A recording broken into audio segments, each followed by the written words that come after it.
പലപ്പോഴും ഇത്തരത്തിലുള്ള സന്ദർഭങ്ങൾ മനുഷ്യരുടെ ജീവിതത്തിലെ എല്ലാ സ്വപ്നങ്ങളെയും തകർത്ത് കളയാറുണ്ട്.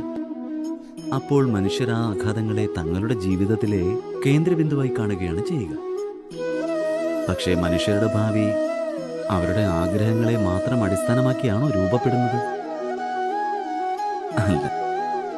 ഉദാഹരണത്തിന്, ഉയർന്ന പർവ്വതത്തിൽ ആദ്യമായി കയറുവാൻ പോകുന്ന ഒരാൾ ആ പർവ്വതാരോഹണത്തിന് മുൻപായി അടിവാരത്ത് നിന്നും മെനയുന്ന തന്ത്രങ്ങളാണോ അവരെ ആ പർവ്വതത്തിന്റെ മുകളിൽ വരെ എത്തിക്കുന്നത്? അല്ല. വാസ്തവത്തിൽ അവർ ഓരോ അടി മുകളിലേക്ക് കയറുവാൻ ശ്രമിക്കുമ്പോഴും അവർ പുതിയ പ്രശ്നങ്ങളും പുതിയ പുതിയ തടസ്സങ്ങളും പലതരം അപകടങ്ങളെയും നേരിടേണ്ടതായി വരും.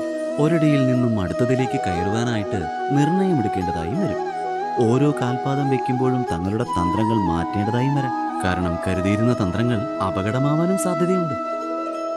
അവർക്ക് പർവ്വതത്തിനെ അധീനതയിൽ കൊണ്ടുവരാൻ കഴിയില്ല. അവർ സ്വയം പർവ്വതത്തിന്റെ അധീനതയിലാവുകയേ നിവൃത്തിയുള്ളൂ. എന്താ, ജീവിതത്തിന്റെ കാര്യത്തിലും ഇങ്ങനെയൊക്കെ തന്നെയല്ലേ?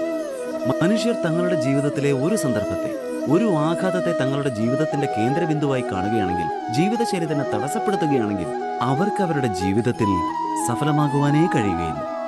അവർക്ക് ശാന്തിയും സുഖവും പ്രാപ്തമാക്കുവാനും കഴിയില്ല. അതിനർത്ഥം ജീവിതത്തിനെ തന്റെ അധീനതയിലാക്കുവാൻ ശ്രമിക്കുന്നതിനേക്കാൾ സ്വയം തങ്ങളെ ജീവിതത്തിന് അനുയോജ്യരാക്കുക എന്നതല്ലേ സാഫല്യത്തിനും സുഖം പ്രാപ്തമാകുവാനും ഏറ്റവും ഉചിതമായ മാർഗം?